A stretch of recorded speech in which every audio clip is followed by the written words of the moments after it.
Hi, I'm Terry, and I'm nuts about stamping. I'm back today with another Sundays with Sizzix project. It's this cute card. Here's what you need to gather together to make this card.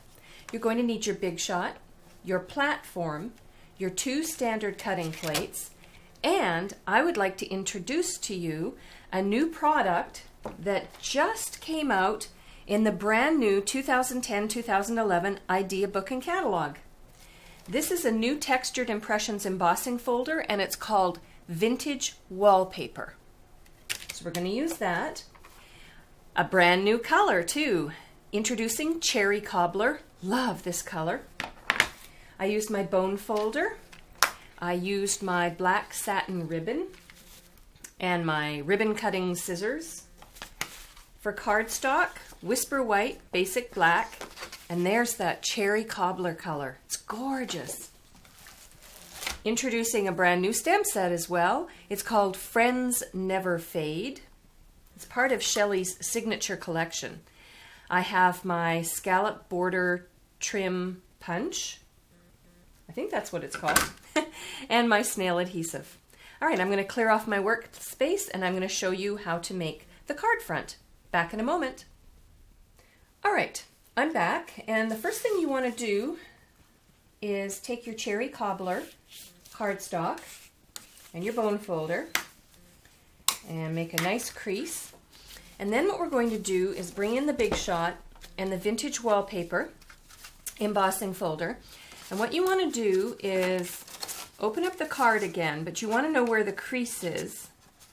And we're going to put it in like this and close the door like that.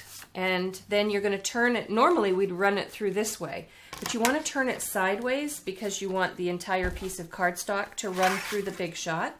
So I've got my platform, my bottom standard cutting plate, my Vintage Wallpaper embossing folder with the Cherry Cobbler cardstock inside, and then just place this on top. That's the top cutting plate, and then run it through the Big Shot.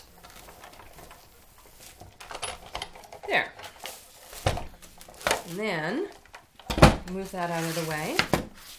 Open up the embossing folder, and there you go. You've got, isn't it gorgeous?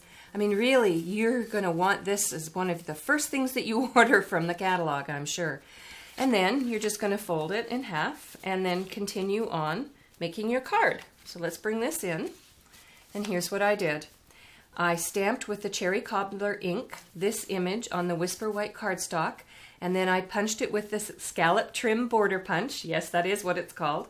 I layered it on Basic Black, and then what I did was I took a piece of black satin ribbon and just adhered it to the card front, and then laid the stamped image layer on top to complete the card.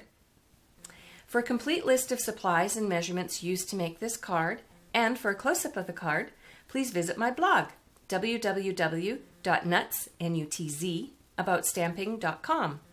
While on my blog, take a look around. I've announced my new catalog open house, and if you live in North Carolina, you won't want to miss that. I have some product shares for you to participate in. I'm going to be joining a new catalog blog tour July 8th through 10th. And, of course, you'll want to subscribe to my customer newsletter. My goal is 1,000 customers by the end of this catalog year. So subscribe to my newsletter, tell all your friends to subscribe to my newsletter, and you'll get a newsletter twice a month with some new product ideas. I'm Terry. I'm nuts about stamping. See you next time. Bye for now.